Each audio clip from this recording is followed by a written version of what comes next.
Hello student, चलते हैं next question की तरफ। क्वेश्चन नंबर 23 कह रहा है कि a game consist of tossing a 1 rupees coin 3 times.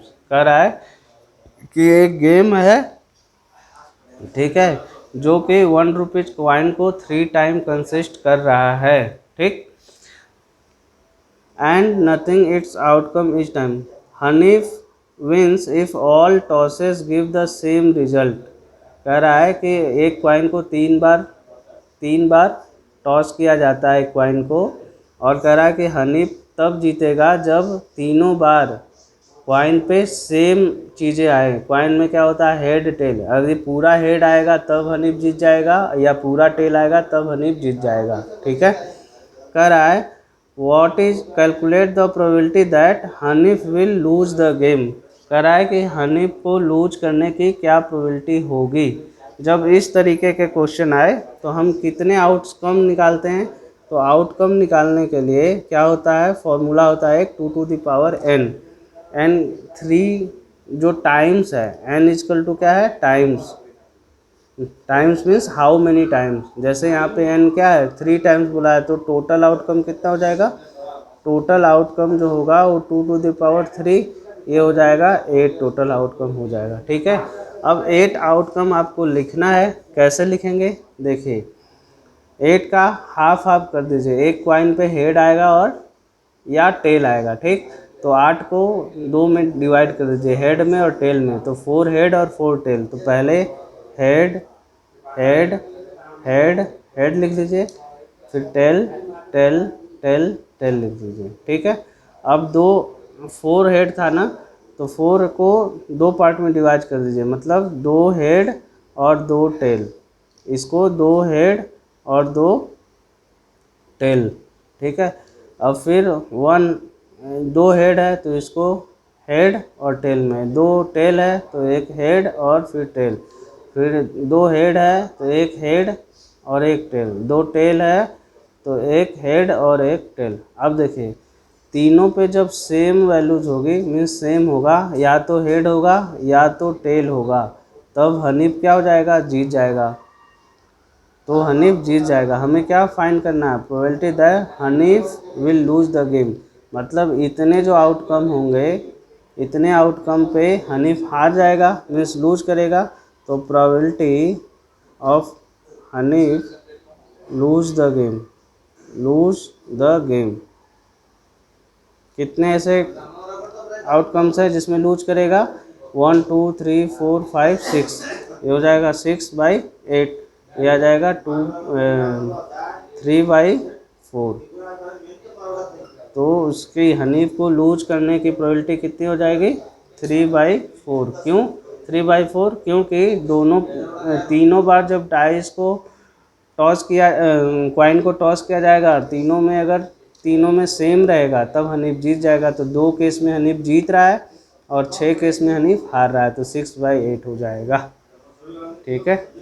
I hope आप लोग को ये क्वेश्चन समझ में आया होगा। ही चलते हैं नेक्स्ट क्वेश्चन की तरफ, ठीक है, जो कि है क्वेश्चन नंबर 24। कह रहा है और डाई इज थ्रोन ट्वाइस। एक डाइस को 2 बार थ्रो किया गया है, ठीक है।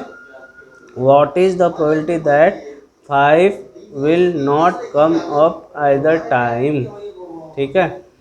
Okay, 5 will come up at least once, ठीक है। Throwing a dice twice, throwing a 2 dice simultaneously are treated as the same experiment, ठीक। अब क्या कर रहा है कि 2 डाइस है, डाइस इज थ्रोन ट्वाइस। एक डाइस को 2 बार थ्रो किया गया है।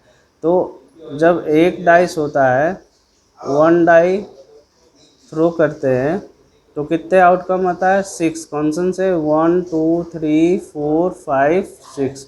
अब दूसरी बार थ्रो किया गया तो भी 6 आएगा। तो टोटल आउटकम कितना आ जाएगा, 6 इंटू 6। तो ये हो जाएगा टोटल आउटकम 36 आ जाएगा, 2 डाइस को थ्रो करते हैं तब। इसके पहले वाला जो क्वेश्चन बताए थे, क्वेश्चन नंबर 22, उसमें हम बताए थे आपको, जैसे मैं आपको दिखा दूं, इसमें आप देखेंगे तो टोटल कितने आउटकम है, टोटल जो है आउटकम वो 36 आउटकम है, ठीक है। टोटल 36 आउटकम है। अब क्या कह रहा है, अब कह रहा है कि what is the probability that, इसमें पूछ रहा है what is the probability that 5 will not come up either time. कह रहा है कि 5 के नहीं आने की क्या प्रोबेबिलिटी होगी। ठीक है, तो अब देखिए 5 कितने बार आता है देख लेते हैं। 1 2 3 4 5 6 7 8 9 10 11, ये 5 और ये 5, टोटल कितने हुए 11। 5 तो 5 नहीं आए, तो 5 नहीं आए तो 5 विल नॉट कम। तो 36 में से 11 बार 5 आते हैं, उसको हम माइनस कर देंगे तो कितना आ जाएगा, ये आ जाएगा 5 और ये आ जाएगा 2। मतलब 25 बार ऐसे होंगे जिसमें 5 नहीं आएगा। तो प्रोबेबिलिटी ऑफ 5 विल नॉट कम, ठीक, क्या हो जाएगा 25 बाई, ये हो जाएगा 36, 25 बाई क्या हो जाएगा 36 हो जाएगा।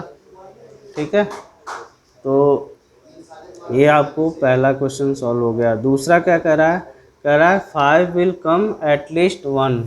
कह रहा है कि 5 जो है कम से कम एक बार आए। टोटल कितने 5 आते हैं, 5 जो है आते हैं वो 11 बार आता है, तो कम से कम एक बार आए। तो probability of 5 will come at least 1 once. तो 11 में से कोई एक बार आ सकता है, तो 11/36। तो क्या हो गया, 5 नहीं आने की प्रोबेबिलिटी ये हो गई 25/36, और 5 नहीं आने की प्रोबेबिलिटी क्या हो गई 11/36। इसको ऐसे भी निकाल सकते हैं, P of 5 plus P of not 5, दूसरा मेथड है, method second, is equal to क्या होगा 1। P ऑफ 5 आप निकाल चुके हैं, सॉरी P ऑफ नॉट 5 आप निकाल चुके हैं, तो P ऑफ 5 हमको निकालना है। ये हो जाएगा 25/36 इक्वल टू 1। P ऑफ 5 आपको निकालना है 1 माइनस 25/36। इसको जब आप सॉल्व कर लेंगे तो कितना आ जाएगा, ये आ जाएगा 11/36। ये वाला कंसेप्ट भी हम आप लोग को बताए हैं। आई होप आप लोग को ये क्वेश्चन समझ में आया होगा गाइस। Thank you.